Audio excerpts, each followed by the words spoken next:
Mes parents ont donné ma voiture de luxe à mon frère en mon absence. Face à le repartager, ce n'est qu'une voiture, je l'ai signalé volée. Quelques heures plus tard, la police. La serrure biométrique de ma porte d'entrée a émis un petit carillon, une douce lumière verte traversant l'obscurité du porche. Il était 23h45 un jeudi. Je venais de passer 6 jours dans un centre de congrès sans fenêtre à la Défense, à auditer la télématique du fret commercial et à renégocier les journaux de conformité du ministère des Transports pour une entreprise de logistique régionale. La pluie glaciale de novembre trempait les épaules de mon trench coat en laine. Tout ce que je voulais, c'était une douche chaude, un silence absolu et mon propre lit. J'ai donc traîné ma valise en nylon balistique dans le hall, verrouillé le pen dormant derrière moi et jeté mes clés sur la console de l'entrée. La maison était exactement comme je l'avais laissée.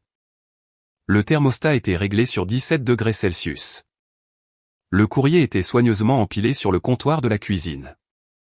Je me suis versé un verre d'eau glacée sur l'îlot central en granit et j'ai appuyé sur l'interrupteur mural du garage attenant pour 2 voitures. La lourde porte en acier isolé est montée bruyamment sur ses rails, et les néons LED à détection de mouvement ont clignoté avant de s'allumer. Ma place de parking était complètement vide. Il n'y avait pas de verre brisé sur le sol en époxy gris lisse. Il n'y avait aucune marque d'effraction sur le pavé numérique extérieur. La porte d'accès latérale menant à l'allée était verrouillée de l'intérieur. La seule preuve physique que mon véhicule avait jamais été là était une faible trace sèche de pneus haute performance près du mur du fond. Je ne possédais pas une berline standard. Je possédais une Audi RSQ 8 noire obsidienne, commandée sur mesure, modèle 2024. C'était un chef-d'œuvre d'ingénierie allemande de 80 000 €, doté d'un moteur V8 biturbo. Elle était entièrement payée, assurée exclusivement à mon nom et garée en toute sécurité dans ma résidence privée. Je n'ai pas laissé tomber mon verre d'eau. Je n'ai pas couru dans l'impasse pavillonnaire en panique, scannant désespérément la rue sombre. Je gère le suivi actif de plus de 400 camions de fret commercial à travers l'Europe de l'Ouest. Je traite des détours non autorisés, des actifs détournés et des périmètres violés chaque jour. Je sais à quoi ressemble une effraction, et ce n'en était pas une. Je suis retourné dans la cuisine, j'ai posé mon verre et j'ai sorti mon smartphone de la poche de mon manteau. J'ai ouvert le tableau de bord crypté de mon système de sécurité domestique et accédé à la caméra intérieure du garage, rembobinant la chronologie depuis l'heure actuelle. À 14h15 mardi après-midi, la porte intérieure menant de la cuisine au garage s'est ouverte. Ma mère, Éléonore, est entrée dans le cadre. Elle ne se faufilait pas. Elle était habillée de manière décontractée dans sa tenue habituelle de club de golf de banlieue chic, portant son sac à main de créateur. Juste derrière elle suivait mon frère de 24 ans, Charles. Charles souriait. Ce n'était pas un sourire subtil et reconnaissant.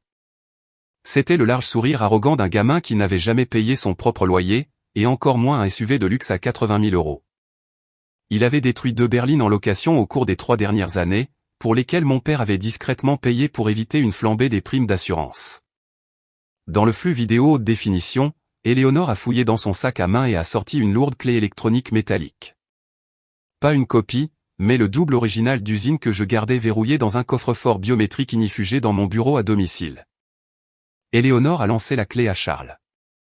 Il l'a attrapée, a cliqué sur le bouton de déverrouillage, et les phares LED de l'Audi ont clignoté brillamment dans le garage sombre. Ils sont tous les deux montés dans le véhicule. Ils ont appuyé sur le bouton du pare-soleil pour ouvrir la porte principale du garage et ont reculé ma voiture dans la rue en plein jour. La vidéo s'est arrêtée. Mes parents avaient une clé physique d'urgence pour ma maison. Je la leur avais donnée il y a 2 ans spécifiquement pour qu'ils puissent vérifier la pompe de relevage du sous-sol si un tuyau éclatait pendant que j'étais hors du département.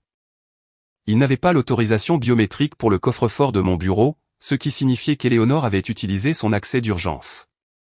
Contourner la porte verrouillée de mon bureau et méthodiquement chercher la clé de secours manuelle que je gardais cachée dans un faux livre évidé sur l'étagère supérieure. Ils n'avaient pas simplement emprunté une voiture. Ils avaient exécuté un vol coordonné et prémédité d'un actif de 80 000 €. Je n'ai pas appelé la police immédiatement. J'ai composé le numéro de portable de ma mère. Elle a répondu à la 3e sonnerie. Le bruit de fond était fort. Des couverts qui s'entrechoquent. Des rires bruyants. L'ambiance acoustique indubitable d'une brasserie parisienne onéreuse. Marion, chérie. Tu es rentrée tôt, a pratiquement chanté Éléonore dans le combiné. L'audace pure de son ton joyeux résonnait bruyamment dans ma cuisine silencieuse. Comment c'était à la Défense? As-tu sécurisé les nouveaux contrats de fret? Où est mon Audi, Éléonore, ai-je demandé. Ma voix était complètement plate. Le bruit de fond de son côté s'est légèrement étouffé comme si elle avait couvert le microphone avec sa main. Quand elle a parlé à nouveau, son ton est passé de joyeux au bourdonnement condescendant et rodé d'une mère se préparant à justifier l'injustifiable. Marion, s'il te plaît, n'utilise pas ce ton, a soupiré lourdement Éléonore. Charles vient de décrocher un immense entretien final pour un poste de directeur commercial régional. Tu sais à quel point il a fait du réseautage.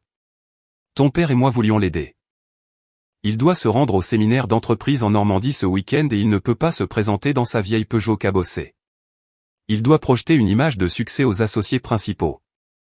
Donc vous avez cambriolé le coffre de mon bureau et pris mon véhicule sans mon consentement, ai-je clarifié, énumérant les faits exactement comme ils apparaissaient sur un registre de responsabilité. Cambriolé. Marion, arrête d'être si dramatique, a grondé Éléonore, sa voix dégoulinant de privilèges maternels. C'est un véhicule familial. Tu vis en banlieue proche. Tu l'as conduit à peine sauf le week-end. Nous savions que tu étais en déplacement et qu'elle prenait juste la poussière. On s'est dit que ça ne te dérangerait pas de partager. C'est juste une voiture, ma chérie. Tu gagnes plein d'argent. Tu peux prendre un Uber pour aller au bureau pendant quelques jours.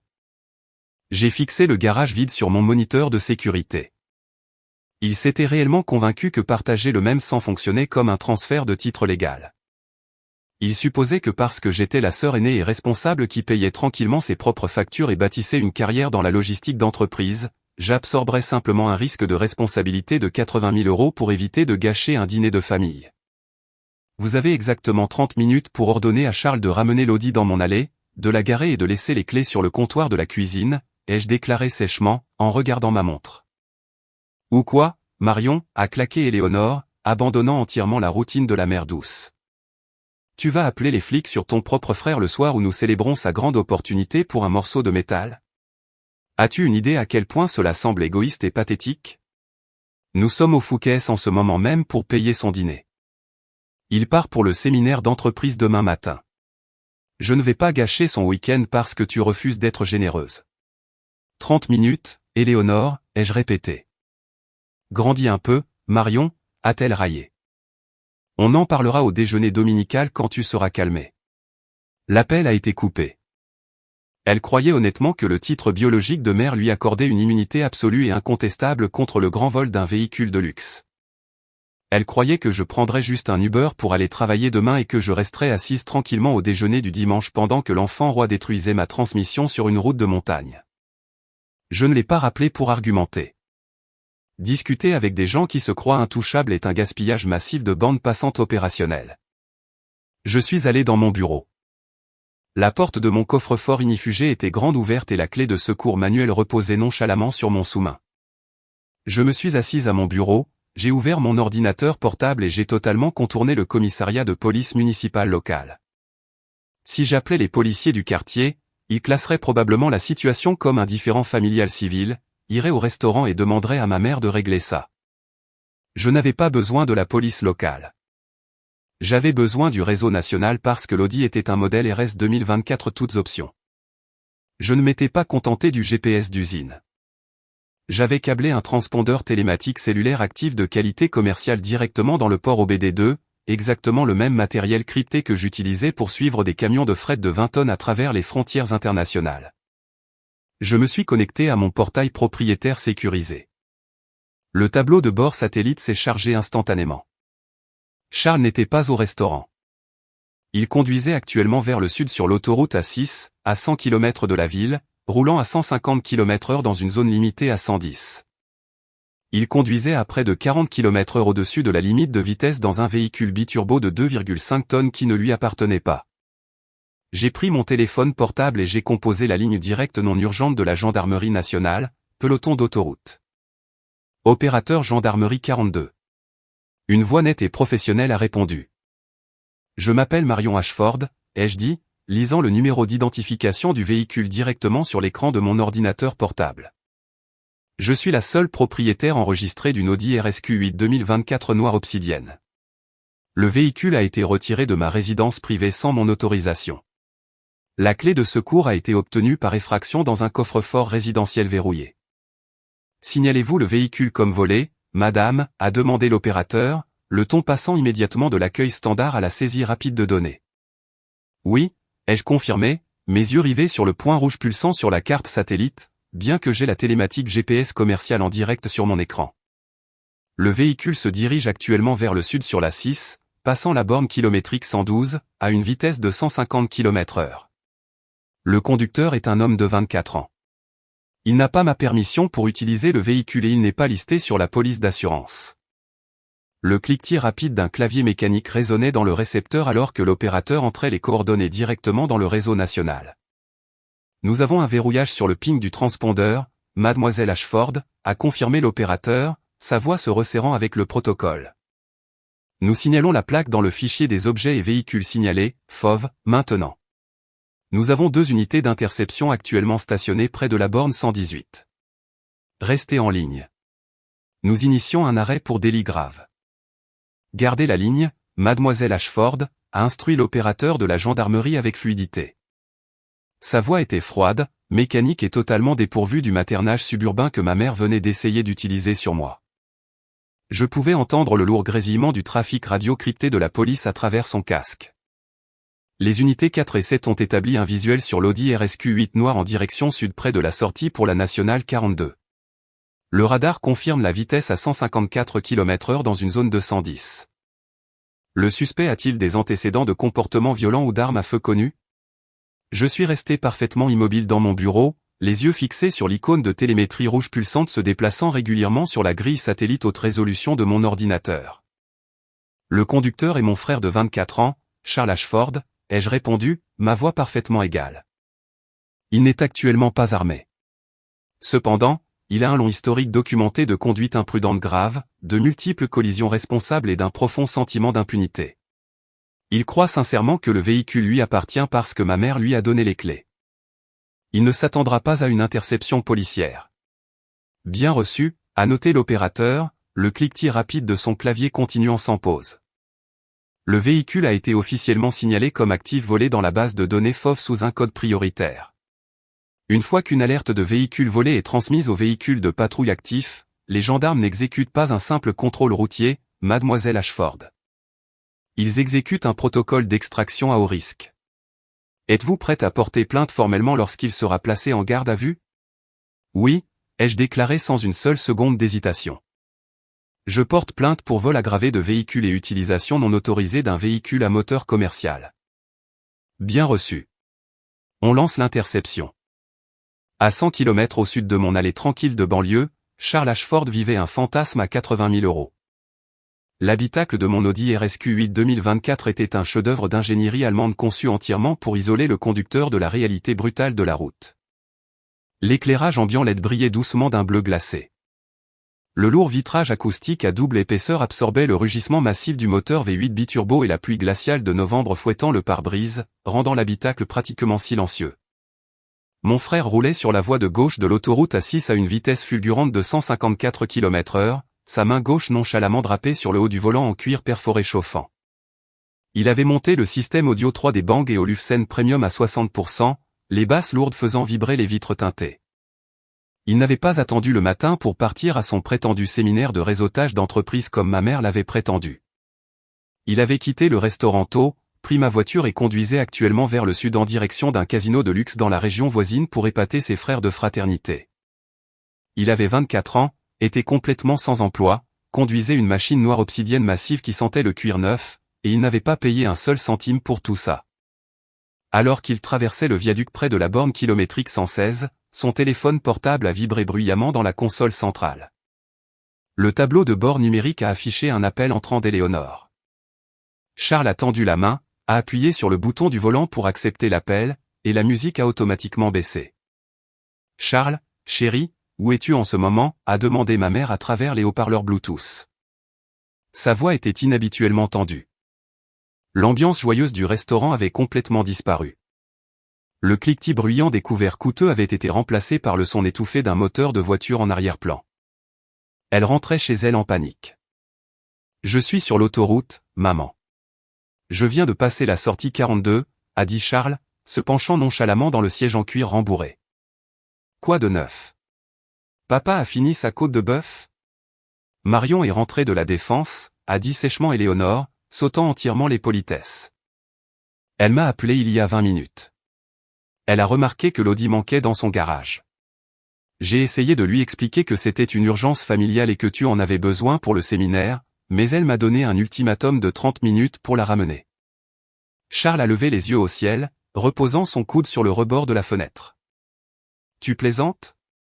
Est-ce qu'elle tient vraiment autant à un morceau de métal? Dis-lui de se détendre. Je la ramènerai dimanche soir. Je lui ai dit ça, Charles, a claqué ma mère, sa patience maternelle s'usant contre la friction de la réalité. Je lui ai raccroché au nez pour lui donner une leçon, mais elle a contourné le commissariat local. Ton père vient de vérifier la caméra de la sonnette de sa maison via son application. Il n'y a pas de voiture de police garée dans son impasse, ce qui signifie qu'elle n'a pas appelé les flics du quartier pour se plaindre. Elle pourrait avoir réellement appelé la gendarmerie nationale. Charles a laissé échapper un rire bref et moqueur. Maman, arrête. Marion est une coincée du monde de l'entreprise. Elle ne va pas porter plainte pour vol de voiture contre son propre frère pour une virée le week-end. Les flics se moqueraient juste d'elle et lui diraient que c'est un litige civil. Tu as le double des clés. Elle ne peut pas prouver que je l'ai volé. Charles, écoute-moi, a insisté Éléonore, une véritable anxiété suintant enfin dans son ton. Je me fiche de savoir si elle peut le prouver ou non. Fais demi-tour tout de suite. Je ne risque pas ton entretien final demain pour une crise de colère stupide. Prends la prochaine sortie, ramène la voiture chez elle et laisse les clés sur le comptoir.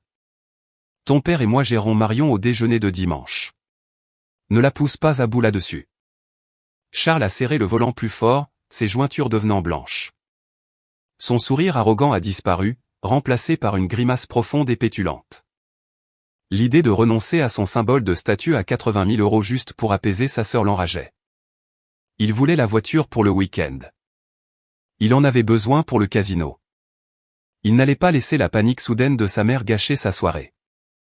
Non, maman, a déclaré Charles, sa voix s'élevant au-dessus du bourdonnement des pneus sur la chaussée mouillée. Je ne vais pas conduire 3 heures sous la pluie pour revenir parce que Marion a fait une crise. Je lui enverrai un texto demain pour lui dire que je l'ai prise. C'est bon. Charles-André Ashford, tu fais demi-tour tous deux. La voix de ma mère a été brusquement coupée, non pas par un appel perdu, mais par une explosion aveuglante de lumière qui a complètement inondé l'intérieur de l'habitacle. Charles a physiquement reculé, levant son bras devant son visage. Le rétroviseur était entièrement consumé par un mur aveuglant de lumière LED stroboscopique bleue. Ce n'était pas une seule voiture de police qui l'arrêtait pour un simple excès de vitesse. Il y avait 3 SUV d'interception massive de la gendarmerie, aux couleurs bleu et blanc, qui l'encadraient activement. Un véhicule était positionné agressivement sur son aile arrière gauche, le piégeant efficacement contre le muret central en béton. Un autre bloquait la voie du milieu pour couper sa route d'évasion. Le hurlement mécanique assourdissant d'une sirène 2 tons a instantanément dominé l'appel Bluetooth, faisant vibrer le verre acoustique des fenêtres. L'instinct de survie de Charles a complètement court-circuité, il avait été arrêté 2 fois auparavant dans ses berlines de location pour des excès de vitesse mineurs. Les flics locaux s'étaient approchés nonchalamment de sa fenêtre, avaient demandé son permis et lui avaient remis une contravention. Mais ce n'était pas un contrôle routier. C'était une interception tactique synchronisée multivéhicule. « Maman » a crié Charles dans le micro Bluetooth, la panique inondant enfin ses veines. « Maman, il y a des flics partout. Ils m'encadrent. »« Charles, arrête-toi immédiatement » a hurlé ma mère à travers les haut-parleurs. « Mets tes mains sur le volant. Ne discute pas avec eux. Dis-leur juste que tu as emprunté la voiture à ta sœur. C'est un malentendu familial. » Le véhicule de tête a fait retentir son puissant klaxon pneumatique. 2 coups courts et assourdissants qui commandaient une obéissance absolue. Un projecteur mécanique massif s'est allumé depuis le toit du véhicule derrière lui, l'aveuglant complètement dans le rétroviseur. Charles a écrasé la pédale des freins massifs en carbone céramique, décélérant violemment le lourd SUV. Il a braqué le volant vers la droite, Les pneus crissant bruyamment contre le béton glissant alors qu'il forçait violemment la lourde Audi hors des voies actives de la 6 et sur la bande d'arrêt d'urgence en gravier. Le véhicule a légèrement dérapé avant de s'arrêter complètement en tremblant près de la glissière de sécurité métallique. Les 3 véhicules de patrouille massifs se sont garés brutalement derrière et à côté de lui, le bruit sourd de leurs portières s'ouvrant résonnant à travers la pluie. Charles a frénétiquement cherché dans la console centrale, essayant de détacher sa ceinture de sécurité pour trouver son portefeuille. Il supposait qu'un officier allait s'approcher nonchalamment de sa fenêtre et demander sa carte grise. Il supposait qu'il pourrait s'en sortir avec une histoire d'urgence familiale. Il avait tort. Le boom amplifié assourdissant d'un système de sonorisation de la police a complètement brisé le silence de l'autoroute sombre, noyant entièrement la forte pluie et le ralenti du moteur biturbo. Conducteur de l'Audi noir, a commandé la voix amplifiée, résonnant bruyamment sur les arbres environnants. Coupez le moteur. Jetez les clés par la fenêtre côté conducteur et sortez les 2 mains à l'extérieur du véhicule. Faites-le maintenant. Charles s'est figé complètement. Il a laissé tomber ses mains sur ses genoux, fixant le rétroviseur côté conducteur avec une terreur absolue. Il ne pouvait pas voir les visages des officiers, mais dans la dure lumière clignotante bleue, Charles a vu les silhouettes distinctes et terrifiantes de 3 gendarmes utilisant activement les lourdes portes renforcées de leur véhicule pour une couverture tactique. Et ils ne tenaient pas de carnet de contravention. 2 d'entre eux avaient leurs armes de service dégainées. Et le 3e officier visait avec un fusil d'assaut tactique directement la lunette arrière de l'Audi. Ce n'était pas une infraction au code de la route. C'était une arrestation pour crime. J'ai dit, coupez le véhicule et jetez les clés par la fenêtre, a rugi le mégaphone à nouveau, l'agression brute ne laissant absolument aucune place à la négociation. Si vous n'obtempérez pas immédiatement, nous ferons usage de la force. Le corps entier de Charles a commencé à trembler violemment. Il a frénétiquement appuyé sur le bouton d'allumage, tuant le moteur massif. Il a saisi la lourde clé électronique de secours dans le porte-gobelet, a baissé sa vitre teintée sous la pluie battante et glaciale, et a pratiquement jeté les clés sur l'asphalte mouillé. Je les ai jetées, a crié Charles dans l'obscurité, sa voix se brisant en un croassement aigu et pathétique alors qu'il passait instantanément ses 2 mains tremblantes entièrement par la fenêtre, paumes ouvertes. S'il vous plaît, ne tirez pas. J'ai jeté les clés. Je suis juste un gamin. Lorsqu'un véhicule est signalé dans le fichier des véhicules volés comme un vol actif, le conducteur est automatiquement traité comme une menace hostile pour la sécurité des officiers. Avec votre main gauche seulement, tirez la poignée extérieure de la porte, a commandé le gendarme par le haut-parleur. Ouvrez la porte, poussez-la grande ouverte et sortez en nous tournant le dos. Ne vous retournez pas, Charles a tâtonné aveuglément pour la poignée, l'ouvrant d'un coup sec et trébuchant dans la boue et la pluie battante. Il portait un blazer sur mesure coûteux et un jean de créateur. La tempête glaciale de novembre l'a instantanément trempé jusqu'aux os. Reculez vers le son de ma voix, a ordonné le haut-parleur. Ne baissez pas les mains. Charles a reculé en titubant le long de l'asphalte mouillé, ses baskets de créateur glissant sur le gravier lisse, ses mains levées haut en l'air. Et il sanglotait bruyamment, la pluie masquant complètement le son de ses pleurs terrifiés et essoufflés. Attendez, s'il vous plaît, a crié Charles par-dessus son épaule. C'est la voiture de ma sœur. Elle me l'a prêtée. C'est une voiture familiale. Vous faites une erreur. Stop! A crié le gendarme. À genoux, maintenant. Les genoux de Charles ont flanché. Il est tombé lourdement sur le gravier mouillé et déchiqueté de la bande d'arrêt d'urgence. Les pierres pointues ont instantanément déchiré les genoux de son jean coûteux. Le cliquetis métallique lourd des menottes sortant d'une ceinture tactique a résonné bruyamment. Un gendarme massif a réduit la distance en 2 enjambées, saisissant avec force les poignets de Charles, les tordant violemment derrière son dos et les sécurisant avec une paire de menottes en acier lourd et glacial. Le clic du cliquet des menottes s'engageant a résonné sèchement dans la nuit calme. Voiture familiale, a raillé le gendarme, relevant Charles sur ses pieds et le plaquant poitrine la première contre le capot froid et mouillé de la Mégane RS d'intervention. Le propriétaire enregistré a signalé ce véhicule volé via une effraction de coffre résidentiel il y a 40 minutes. Vous êtes en état d'arrestation pour vol aggravé de véhicule. La lourde porte en acier du véhicule d'interception a claqué avec un bruit sourd et définitif. Charles a été brusquement scellé à l'intérieur de l'arrière exigu, suffocant et noir comme pois. Il s'est affaissé sur le banc en plastique dur, ses poignets hurlant de douleur à cause des menottes métalliques serrées qui mordaient sa peau. Son blazer sur mesure coûteux était complètement trempé, lourd de l'eau de pluie glaciale de novembre, et ses cheveux soigneusement coiffés étaient plaqués contre son front. Dehors, la pluie verglaçante fouettait sans relâche les fenêtres renforcées du véhicule. À travers l'épais grillage de la séparation de sécurité, Charles a regardé la destruction absolue de son week-end se dérouler sous la lumière crue des lumières tactiques bleues stroboscopiques. 2 gendarmes inspectaient méticuleusement l'intérieur de mon Audi RSQ8 avec des lampes de poche haute puissance. Ils ne la traitaient pas comme un véhicule familial emprunté. Ils la traitaient comme une scène de crime active et contaminée. Ils ont documenté le kilométrage, vérifié la boîte à gants et mis sous scellé les canettes de boissons énergisantes vides que Charles avait nonchalamment jetées aux pieds du passager. Puis le faible grondement mécanique d'un lourd moteur diesel a coupé la pluie battante. Une dépanneuse à plateau massive, complètement enveloppée dans les décalcomanies jaunes et rouges haute visibilité, s'est garée agressivement sur la bande d'arrêt d'urgence. Ce n'était pas une dépanneuse de ville standard. C'était une unité commerciale lourde spécialisée, dépêchée spécifiquement pour les mises en fourrière de haute valeur sur réquisition judiciaire.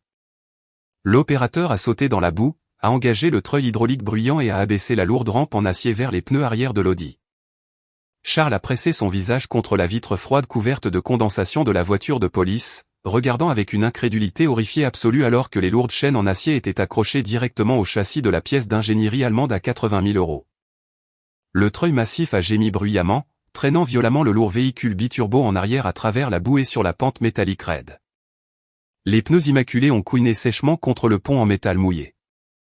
L'opérateur a jeté de lourdes sangles d'arrimage en nylon sur les 4 roues, les serrant avec une précision mécanique intense. Mon frère a enfoui son visage contre ses poignets menottés et a sangloté hystériquement. Il avait quitté le restaurant en se sentant millionnaire, impatient de montrer son symbole de statut volé dans un casino de luxe. Maintenant, il était un jeune homme de 24 ans, gelé et terrifié à l'arrière d'une voiture de police, regardant son accessoire à 80 000 € être emporté vers une fourrière d'état hautement sécurisée. Le gendarme massif a ouvert la porte avant côté conducteur du véhicule, s'est glissé derrière le lourd volant et a essuyé la pluie de son visage.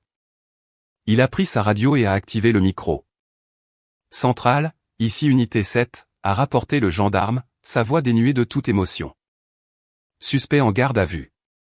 Un homme adulte, 24 ans, transport vers le commissariat central pour traitement de vol aggravé. L'actif volé a été sécurisé et transféré à la fourrière principale de l'État. Le véhicule a quitté agressivement la bande d'arrêt d'urgence, s'insérant de nouveau sur l'autoroute A6. Il ne retournait pas au restaurant. Il conduisait vers la maison d'arrêt, à 100 km au nord. Ma cuisine de banlieue tranquille était encore chaleureusement éclairée par la douce lueur ambiante de l'éclairage sous les placards. J'étais assise parfaitement immobile sur l'îlot en granit, mon ordinateur portable ouvert devant moi. Le tableau de bord télématique cellulaire de qualité commerciale affichait l'icône rouge pulsante en direct de mon véhicule. Il ne se déplaçait plus à 154 km/h. Une bannière de notification verte nette était apparue en haut de l'écran, allumage du véhicule terminé. Vitesse 0 km/h actif en transit via transporteur secondaire. Mon téléphone portable, posé face contre terre sur le comptoir en granit, a brusquement commencé à vibrer violemment contre la surface en pierre. Le bourdonnement dur et envahissant a brisé le calme de ma maison. J'ai regardé ma montre. Il était exactement 1h15 du matin. Je n'ai pas répondu immédiatement. Je me suis penché, j'ai lentement versé le reste de mon eau glacée dans l'évier en acier inoxydable et j'ai pris le téléphone. L'identifiant de l'appelant indiquait simplement Éléonore Mobile. J'ai appuyé sur le bouton vert pour accepter et j'ai mis le téléphone sur haut-parleur, le posant à plat à côté du clavier de mon ordinateur portable. Marion, a hurlé ma mère dans le microphone. Sa voix n'était plus condescendante ou arrogante. C'était un cri brut et aigu d'hystérie absolue et non filtré qui résonnait violemment sur mes placards de cuisine. Le bruit de fond de son côté était chaotique.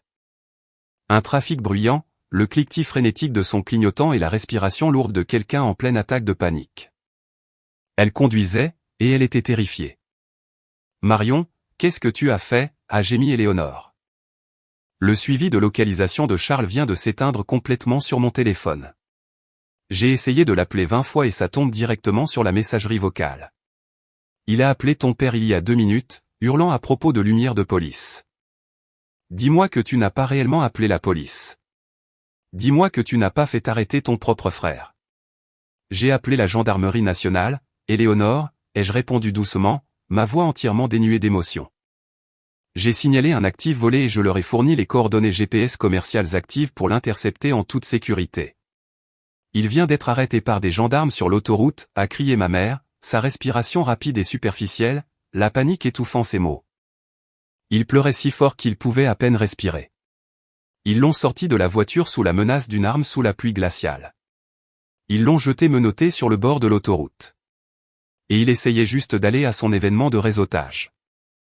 Il conduisait à 154 km/h dans un véhicule biturbo volé sur une autoroute nationale, Éléonore, ai-je déclaré, énumérant les faits exactement comme ils apparaissaient sur mon tableau de bord télématique. La patrouille a exécuté un arrêt pour délit standard pour un actif volé à grande vitesse. C'est exactement ce qui arrive lorsque vous contournez un coffre-fort biométrique et remettez une machine violente à un chômeur de 24 ans avec un historique documenté de conduite imprudente. Tu dois arrêter ça, a crié ma mère, sa voix se brisant en un sanglot désespéré. Appelle le commissariat tout de suite et dis-leur que c'était une erreur massive. Dis-leur que tu lui as donné la permission d'emprunter la voiture. S'il est arrêté pour vol de voiture, cela détruira définitivement sa carrière. Il a un entretien final pour un poste de directeur commercial demain matin. S'il ne se présente pas, ils donneront le poste à quelqu'un d'autre. Tu gâches toute sa vie pour une voiture stupide.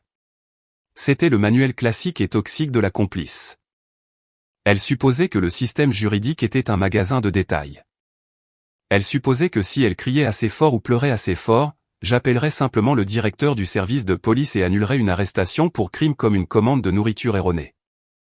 Elle s'attendait à ce que je me parjure, commette une fraude à l'assurance et absorbe une responsabilité massive juste pour protéger son enfant roi des conséquences de sa propre arrogance. Je ne peux pas appeler le commissariat et leur dire que c'était une erreur, Éléonore, ai-je expliqué, me penchant en arrière dans ma chaise de cuisine. Parce que ce n'était pas une erreur, et même si je voulais me parjurer pour protéger Charles, la situation est complètement hors de mes mains. Au moment où la gendarmerie a enregistré le véhicule comme volé dans le fichier des véhicules volés, l'incident a dépassé le simple stade de la plainte civile. Il y eut un silence aigu et terrifié sur la ligne. La respiration lourde et rythmique de ma mère essayant de traiter la destruction absolue du week-end de son enfant roi résonnait à travers le haut-parleur. « Qu'est-ce que tu veux dire par hors de tes mains » a chuchoté Éléonore, sa voix tremblant violemment. « Tu es la propriétaire. Retire juste la plainte. » « Je suis la propriétaire enregistrée, oui, » ai-je confirmé calmement, tournant légèrement l'écran de mon ordinateur portable pour voir le protocole d'assurance automatisé qui venait de s'activer dans ma boîte de réception. Mais mon assureur de flotte commerciale détient la police de responsabilité sur cet actif de 80 000 €. Lorsqu'un rapport de vol est officiellement déposé et qu'un véhicule est violemment extrait sur une autoroute nationale, la compagnie d'assurance verrouille automatiquement le dossier juridique pour empêcher la fraude à l'assurance. J'ai pris un stylo sur le comptoir et je l'ai tapoté une fois contre mon bloc-notes légal.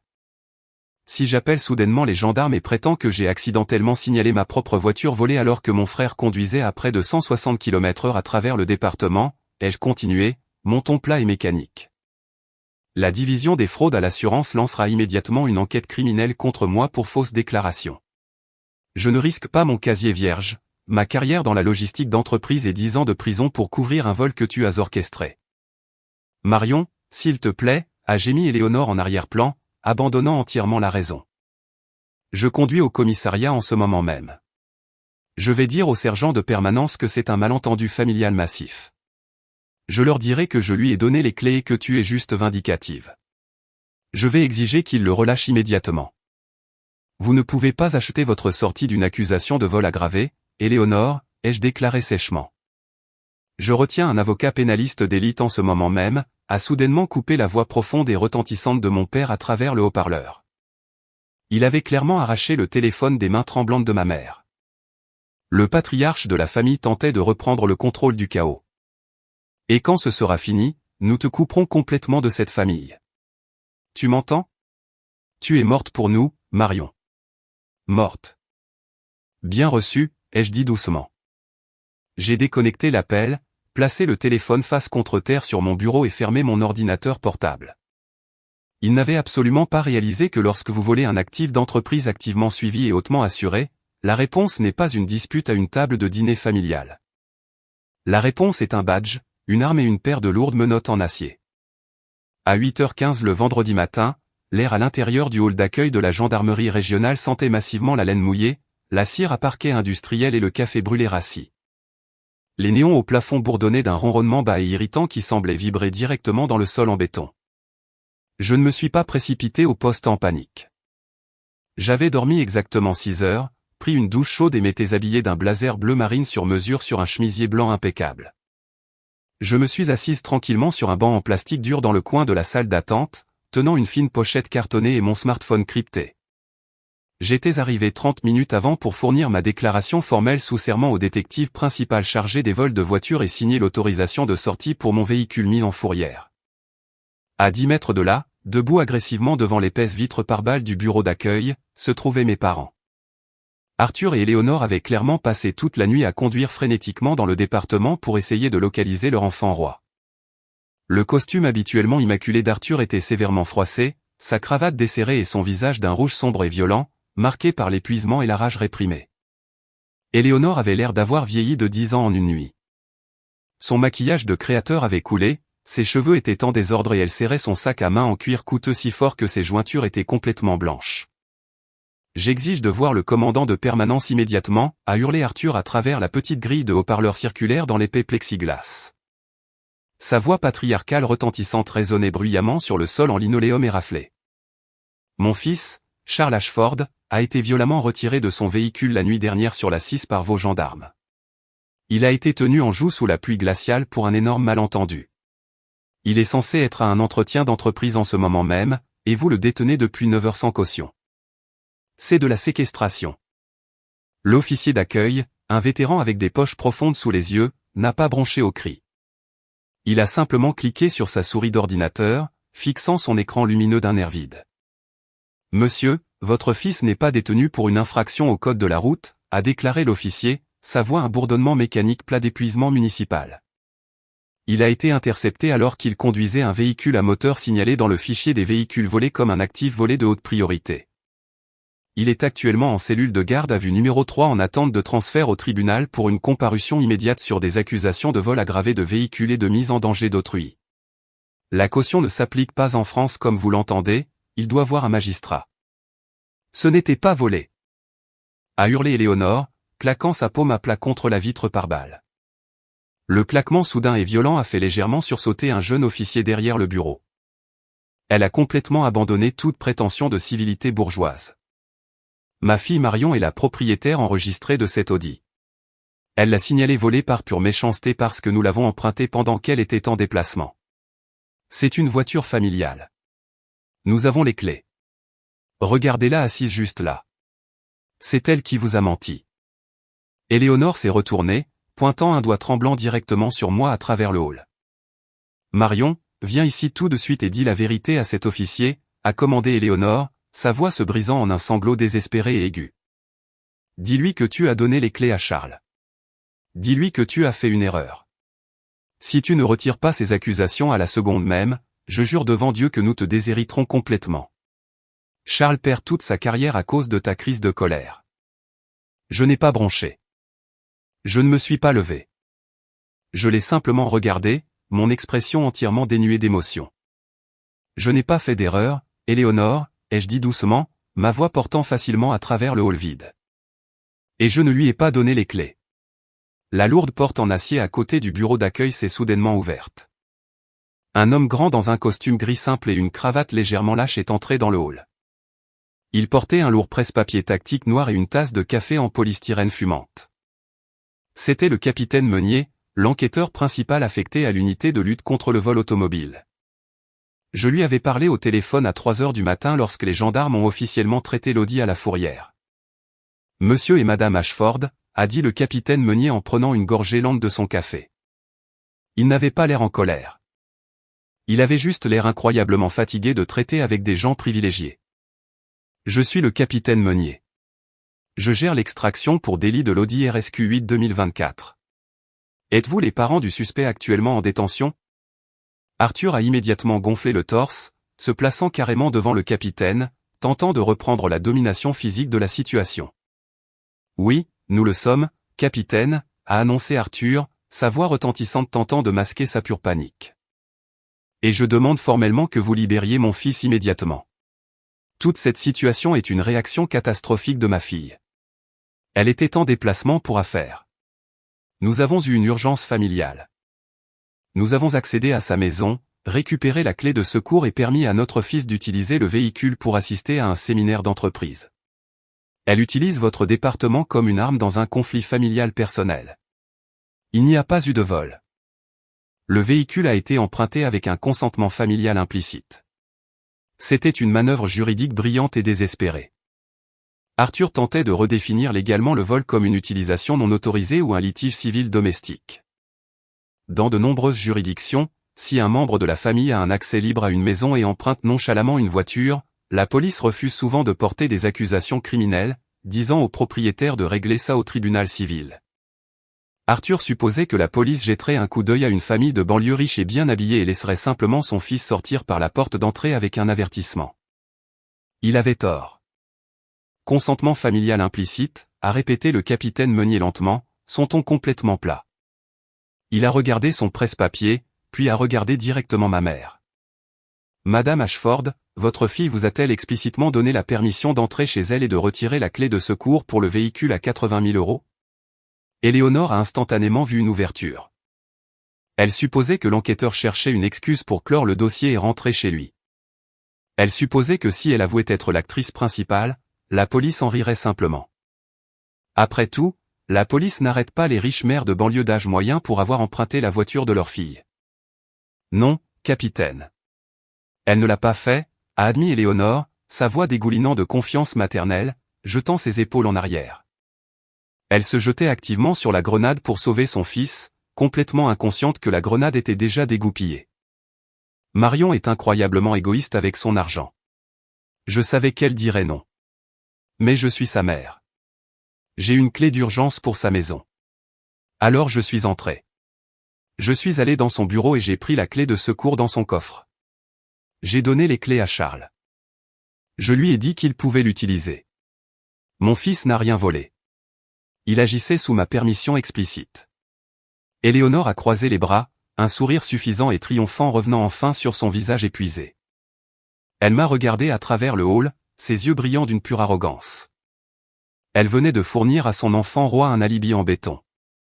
Si elle lui avait donné les clés, il ne pouvait pas être accusé de vol de voiture. Le capitaine Meunier n'a pas souri. Il n'a pas fermé son presse-papier. Il a pris une autre gorgée lente de son café, le silence dans le hall s'étirant pendant plusieurs secondes angoissantes. Laissez-moi m'assurer de bien vous comprendre, madame, a dit Meunier, sa voix tombant dans un registre bas et dangereux qui a instantanément commandé toute la pièce.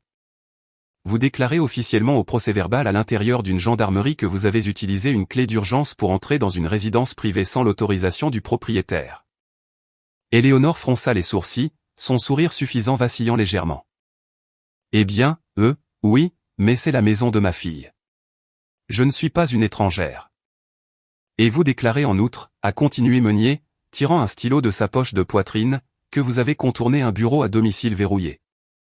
Localisé intentionnellement une clé de secours manuelle et ouvert un coffre-fort biométrique verrouillé spécifiquement pour retirer un actif automobile de haute valeur. Le visage d'Arthur est soudainement devenu complètement pâle. La confiance patriarcale s'est entièrement évaporée. Il a réalisé exactement ce que sa femme venait de faire. Éléonore, arrête de parler, a sifflé Arthur, saisissant son bras violemment. Ne dis pas un mot de plus. Pourquoi devrais-je m'arrêter, a claqué Éléonore, retirant son bras, complètement inconsciente du piège légal se refermant sur sa gorge. Elle a regardé le capitaine, sa voix montant dans une hystérie défensive. Oui, capitaine. J'ai ouvert le coffre. J'ai pris la clé parce que mon fils avait besoin d'une voiture et qu'elle ne l'utilisait pas. Ce n'est pas un crime d'emprunter une clé à son propre enfant. En fait, madame, a dit le capitaine Meunier, cliquant sur son stylo avec un claquement sec et définitif. Je me suis enfin levé du banc en plastique dur. J'ai pris mon enveloppe cartonnée, j'ai marché calmement sur le sol en linoléum et je me suis arrêté directement à côté du capitaine. Je n'ai pas regardé ma mère. J'ai regardé entièrement Meunier. Capitaine, ai-je déclaré doucement, lui tendant l'enveloppe.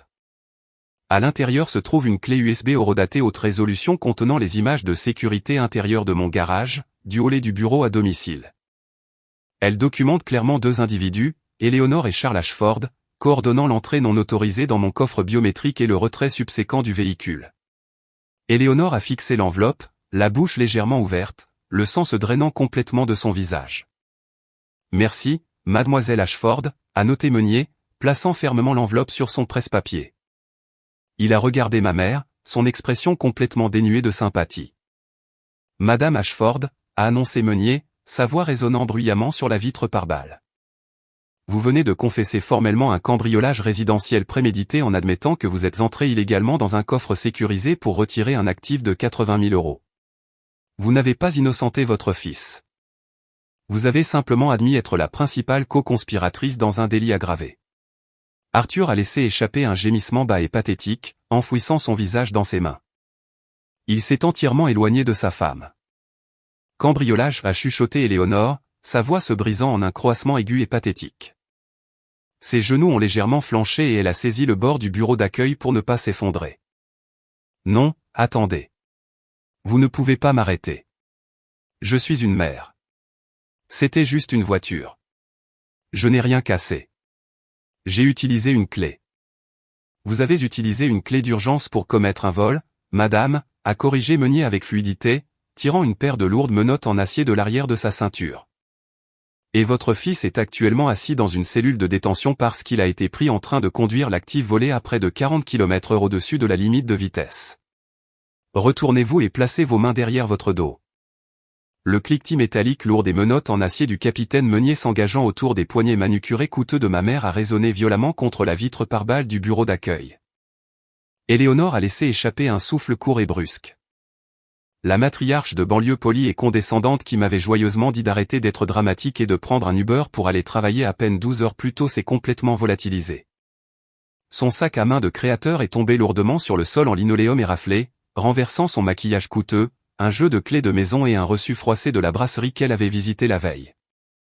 Arthur, dis-lui d'arrêter, a gémi Eleanor, se tordant désespérément contre la poigne inflexible du capitaine alors que les dures lumières fluorescentes illuminaient la terreur absolue non filtrée dans ses yeux tandis que l'acier froid liait ses bras derrière son dos. Arthur, je suis ta femme. Fais quelque chose. Il m'arrête pour avoir emprunté une voiture. C'est un malentendu familial. Dis à Marion de retirer la plainte. Arthur ne s'est pas avancé. La confiance patriarcale retentissante qu'il avait portée dans le commissariat, hurlant après le sergent de permanence quelques minutes plus tôt, avait entièrement disparu. Il a fait un pas lent et délibéré en arrière, se distanciant physiquement de la femme qui venait de confesser formellement un cambriolage résidentiel prémédité directement à l'enquêteur principal. Il l'a regardé, son visage complètement pâle et luisant d'une sueur froide, réalisant que sa propre exposition juridique était dangereusement proche s'il intervenait. Je n'étais pas là, Eleanor, a bégayé Arthur, sa voix mince, rauque et vibrant d'un instinct de survie brute. Il a regardé follement autour du hall, levant les mains dans un geste de reddition pathétique au capitaine. J'étais au travail quand elle est allée chez Marion. Je n'ai pas touché au coffre. Je ne lui ai pas dit de prendre la voiture. Je ne suis pas impliqué là-dedans. Eleanor a cessé de lutter entièrement. Elle a fixé son mari, la bouche légèrement ouverte dans une incrédulité horrifiante absolue. Il l'abandonnait activement pour sauver sa propre peau, tout aussi rapidement qu'elle avait abandonné toute logique pour sauver leur enfant roi. « Tu n'es pas impliqué », a hurlé Eleanor, sa voix se brisant en un croassement pathétique. « Tu as payé le dîner au restaurant pour célébrer le fait que Charles ait la voiture. Tu étais assis à côté de moi quand je lui ai raccroché au nez. Tu savais qu'elle était en déplacement. »« Madame, arrêtez de parler », a conseillé calmement le capitaine Meunier, sécurisant la deuxième menotte et posant fermement sa main sur son épaule. Tout ce que vous dites de plus dans ce hall est activement enregistré par les caméras de sécurité du commissariat. Vous êtes en état d'arrestation pour cambriolage résidentiel, vol de véhicule et complicité de vol aggravé. Je vous notifie vos droits à garder le silence. Meunier a regardé par-dessus son épaule le sergent de permanence. Sergent, emmenez-la à l'enregistrement et traitez-la. Placez-la dans une cellule de détention séparée du suspect masculin. Ils sont coaccusés dans un délit actif. Une femme officier a émergé de la lourde porte de sécurité en acier, a saisi fermement Éléonore par le bras et l'a escortée hors du hall public. Ma mère ne s'est plus débattue. Elle a juste sangloté de manière incontrôlable, ses chaussures coûteuses traînant sur le sol alors que la lourde porte claquait derrière elle, la scellant à l'intérieur du système carcéral massif. Arthur est resté figé au centre du hall, complètement seul. Son fils était enfermé dans la cellule 3 pour vol de voiture, et sa femme venait d'être arrêtée pour effraction. Il a lentement tourné la tête et m'a regardé. Le père arrogant et retentissant qui avait menacé de me couper de la famille la veille au soir était complètement brisé. « Marion, s'il te plaît » a chuchoté Arthur, sa voix tremblant violemment. « Ils sont ta famille. Ta mère a 62 ans. Elle ne peut pas aller en prison. Charles va perdre son entretien final cet après-midi. Si tu n'appelles pas le procureur pour arranger ça, ils vont aller en prison. S'il te plaît, je t'achèterai une nouvelle voiture. Je te paierai tout ce que tu veux. Dis-leur juste que c'était une erreur. » Je n'ai pas souri. J'ai simplement ajusté la sangle de mon sac en cuir sur mon épaule et je l'ai regardé avec une indifférence technique absolue. « Je ne peux pas arranger ça, Arthur », ai-je déclaré sèchement, vérifiant ma montre. Parce que mon assureur de flotte commerciale a déjà verrouillé la police de responsabilité lorsque la gendarmerie a initié l'arrêt pour délit. Et si je tente de revenir sur une déclaration sous serment impliquant un actif de 80 000 € après que ma mère vient de confesser un cambriolage devant une caméra de police, je serai inculpé pour fraude à l'assurance. J'ai pris mon dossier et je me suis tourné vers le bureau d'accueil pour signer mes formulaires de sortie. « Tu n'as pas besoin de me couper de la famille », ai-je noté doucement par-dessus mon épaule. Parce que je viens de couper la famille de mes actifs. J'ai glissé mon permis de conduire sous la vitre pare-balles, signé la lourde pile de papier de sortie de fourrière et je suis sorti par les doubles portes dans le matin glacial de novembre sans regarder en arrière. Au cours des 6 mois suivants, le système judiciaire français a exécuté un cours magistral de destruction bureaucratique. Parce qu'Éléonore avait formellement confessé le cambriolage résidentiel devant caméra à l'intérieur d'une gendarmerie, le procureur a refusé d'offrir un accord de plaidoyer discret pour un conflit familial. Elle a été formellement inculpée de plusieurs chefs d'accusation pour effraction et vol aggravé. Charles a été inculpé pour recel de biens volés, mise en danger d'autrui et refus d'obtempérer pour avoir conduit un véhicule volé à 80 000 € près de 40 km/h au-dessus de la limite de vitesse. Arthur a été forcé de liquider complètement son portefeuille d'actions de retraite immaculée juste pour payer leurs frais de justice massifs et retenir un avocat pénaliste d'élite. Les honoraires juridiques exorbitants ont complètement vidé les économies de la famille. Charles a entièrement manqué son entretien final pour le poste de directeur commercial régional alors qu'il était assis dans la cellule de détention. Lorsque le responsable du recrutement a effectué une vérification standard des antécédents et a découvert une accusation de vol de véhicule aggravé en attente, ils ont immédiatement annulé sa candidature et l'ont mis sur liste noire dans l'industrie.